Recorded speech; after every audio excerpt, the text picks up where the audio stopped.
Hello everyone, welcome to my channel, welcome to another mini blog. তো তোমরা সবাই কেমন আছো? আশা করি সবাই খুব ভালো আছো আর আমিও খুব ভালো আছি। আর তোমরা নিশ্চয়ই খুব ভালোভাবেই রমজান মাসটা কাটাচ্ছ। আমিও তো খুব ভালোভাবে কাটাচ্ছি। স্কুল ড্রেসে আছি, নিশ্চয়ই একটু অবাক হচ্ছ। আজকে স্কুলে আমার ওরাল এক্সাম ছিল। স্কুলে গিয়ে একদম সারপ্রাইজ হয়ে গেছি। স্কুল থেকে এইমাত্র ফিরলাম। কেন সারপ্রাইজ হয়েছি অবশ্যই তোমাদেরকে শেয়ার করবো। তো চলো দেখা যাক। তো আমি তো ব্যাগ থেকে কি দেখতে পাচ্ছি, একটা টিফিন বক্স বের করে নিয়েছি। আর এতে কি আছে, কেন সারপ্রাইজ হয়েছে সেটা তোমাদেরকে অবশ্যই শেয়ার করব। তো আগে এটা আমি ফ্রিজে রেখে দেবো। চলো, এটা তো আমি ফ্রিজে রেখে দিচ্ছি। আর এটাতে কি আছে আমি তোমাদেরকে শেয়ার করছি ইফতারের সময়। তো চলো, আমি ফ্রিজে তো রেখে দিয়েছি। আমার বিকালের পড়া ছিল, আমি পড়তে গিয়েছিলাম, এক্ষুনি ফিরেছি। আর ইফতারের আর কিছুক্ষণ সময়। আর আজকে এসছি একটু মাঠের দিকে, একটা নিম গাছ আছে দাঁতন কাটতে।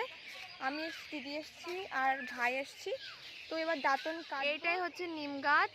মোটামুটি সাইজের, বেশি বড় না বেশি ছোটও না। এই যে আমি আর দিদি মাঠেতে এখানে ঘুরছি।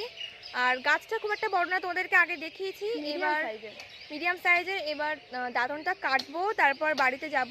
তো চলো দাঁতনটা কেটে নিই। এই যে অনেকগুলো কেটেছি। এবার আমি দাঁটা দিয়ে একটু ছলে নেব। তো চলো, অনেকটা দেরি হয়ে গেছে। দাঁতনটা কেটে বাড়ি গিয়ে ইফতারের সময় তোমাদের সাথে একবারে দেখা হচ্ছে। আজান দেওয়া হয়ে গেছে আর আমার রোজাটাও খোলা হয়ে গিয়েছে আলহামদুলিল্লাহ। আর যে সারপ্রাইজটা আসলে কি সেটা তোমাদেরকে দেখায়। চলো,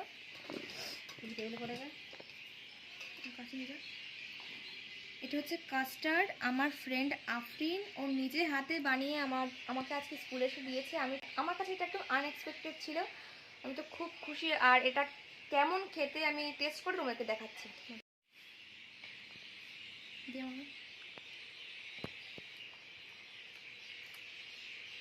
খেতে কিন্তু একদম অসাধারণ। দুধ আর বিভিন্ন ফ্রুটস দিয়ে তৈরি, খুব হেলদিও। তোমরাও কিন্তু একবার ট্রাই করো বাড়িতে। আর অসাধারণ লেগেছে। থ্যাংক ইউ সো মাচ তোকে। আর এটা ছিল আজকে mini blog. Thanks for watching. Tata.